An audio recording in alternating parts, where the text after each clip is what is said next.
नमस्कार। इस जल प्रलय में फणीश्वर नाथ रेणु लेखक बिहार की राजधानी पटना में रहता है। उसका गांव ऐसे क्षेत्र में है जहां हर वर्ष पश्चिम, पूर्व और दक्षिण की कोसी, महानंदा और गंगा की बाढ़ से पीड़ित लोग शरण लेते हैं। प्रतिभूमि का अर्थ है बंजर भूमि। प्रतिभूमि पर गाय, बैल, भैंस तथा बकरों के झुंड को देखकर लोग सहज ही बाढ़ की भयंकरता का अनुमान लगा लेते हैं। लेखक को तैरना नहीं आता। वह बाढ़ पर कई लेख लिख चुका है। लेखक ने विभिन्न वर्षों में आई बाढ़ों पर अपने विचार व्यक्त किए हैं, किंतु सन 1967 में भयंकर बाढ़ आई।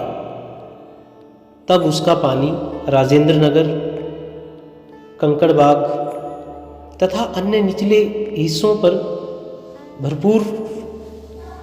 परिपूरित रूप से भर गया। तब लोगों ने आवश्यक सामग्री एकत्रित कर ली थी तथा बाढ़ की प्रतीक्षा करने लग गए थे। इसी बीच कभी राजभवन तो कभी मुख्यमंत्री निवास के बाढ़ में डूबने के समाचार निरंतर आ रहे थे। कॉफ़ी हाउस भी पानी में डूब चुका था। लेखक अपने एक अतरंग मित्र के साथ रिक्शा पर बैठकर बाढ़ पीड़ित क्षेत्रों को देखने के लिए निकला। एक समय दूसरे लोगों की बाढ़ का पानी देखकर लौट रहे थे। सभी लोगों की यह जानने की जिज्ञासा थी कि पानी कहाँ तक आ गया है और कहाँ तक आने की संभावना है। लेखक भी पहले तो लौटने का विचार कर रहा था, किंतु तभी उसने कुछ और आगे जाने का मन बना लिया। वह रिक्शा में बैठकर गांधी मैदान की ओर चल दिए। गांधी मैदान की रेलिंग के सहारे खड़े हजारों लोग बाढ़ के पानी को देख रहे थे। संध्या का समय हो चुका था। बहुत से लोग पान की दुकान के सामने खड़े समाचार सुन रहे थे। पानी स्टूडियो तक आ चुका था। समाचार दिल दहलाने वाला था, किंतु लोग कुछ ज़्यादा परेशान नहीं थे। वे अन्य दिनों की भांति ही हंस खेल रहे थे। उस पान वाले की बिक्री अवश्य बढ़ गई थी। कोई भी व्यक्ति बाढ़ से भयभीत नहीं दिखाई दे रहा था। हमारे भी चेहरे दुखी नाम मात्र ही लग रहे थे। कुछ लोग कह रहे थे कि एक बार पटना भी पूरी तरह से डूब गया तो सबके पाप मिट जाएंगे। वे ताश खेलने के लिए बैठना चाहते थे कि तभी उनके मन में विचार आया कि इनकम टैक्स वालों को इसी समय छापा मारना चाहिए। उन्हें बहुत सा माल एक ही स्थान पर मिल जाएगा। लेखक अपने मकान पर पहुंच ही गया था कि उसी समय लाउड स्पीकर से घोषणा करने वाली गाड़ी उसके मोहल्ले में पहुंची। वह घोषणा कर रही थी कि भाइयों, ऐसी संभावना है कि बाढ़ का पानी रात के 12 बजे तक लोहानीपुर, कंकड़बाग और राजेंद्र नगर में घुस सकता है, अतः आप लोग सावधान रहें। लेखक घर में गैस की स्थिति का पता लगाता है। वह फिर सोने की कोशिश कर रहा है, पर नींद कहाँ आती है। वह उठ जाता है और कुछ लिखने लगता है, तो उसके मन में अनेक पुरानी यादें आने लगती हैं।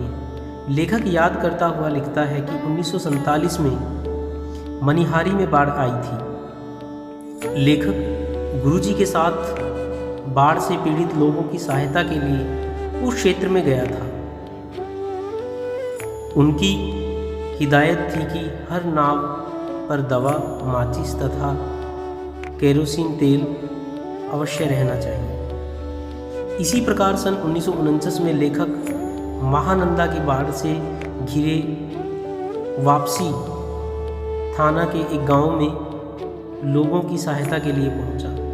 वे नाव पर चढ़ाकर बीमारों को कैंप तक ले जाना चाहते थे कि एक बीमार के साथ उसका कुत्ता भी चढ़ गया, किंतु दूसरे लोगों द्वारा ऐतराज़ करने पर वह व्यक्ति अपने कुत्ते समेत नाव के नीचे कूद गया था।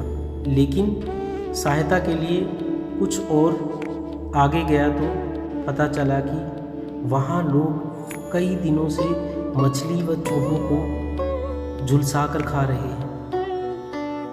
जब वे लोग एक टोले से बने हुए व्यक्तियों के झुंड के पास पहुंचे तो एक बालावाही लोग नाटक से परिपूरित लोग मस्ती कर रहे थे। लाल साड़ी पहने, लाल कलूटा नटवा दुल्हन के हाव भाव में दिखाई दे रहा था। वहाँ बैठे लोगों के चेहरों पर जरा सी भी बाढ़ की सिकन नहीं थी, बाढ़ का कोई डर नहीं था। इसी प्रकार सन 1967 की बाढ़ में जब पुनपुन नगर का पानी राजेंद्र नगर में घुस आया था तो एक नाव पर कुछ सजे धजे युवक युवतियों की टोलियाँ किसी फिल्म में देखे हुए कश्मीर का आनंद ले रहे थे। नाव पर चाय बन रही थी। एक युवती अनोखी अदा से नेस्कैफे के पाउडर को मथकर परोस बना रहा था। तभी रजिस्टर पर कोई फिल्मी गाने बजा रहा था। लेखक रात के 2:30 बजे तक जागता रहा, किंतु तब तक बाढ़ का पानी नहीं आया था। सभी लोग जागते रहे। उस समय लेखक के मन में अपने मित्रों के प्रति चिंता हुई थी। न जाने किस हाल में होंगे। लेखक को नींद नहीं आ रही थी। वह फिर लिखने बैठ गया, पर तो इस समय क्या लिखे, लेखक की कुछ भी समझ में नहीं आ रहा था। 5 बजे लेखक फिर एक आवाज़ को सुनता है कि पानी आ रहा है। वह दौड़कर छत पर चढ़ा।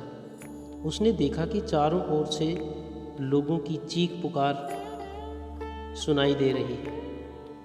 पानी की लहरों का भी नृत्य देखने योग्य था।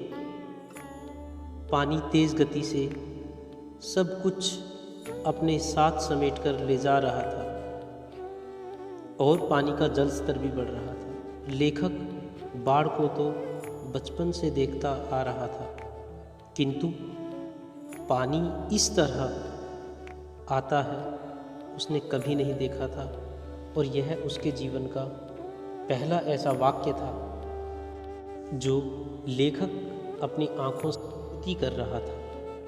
धन्यवाद।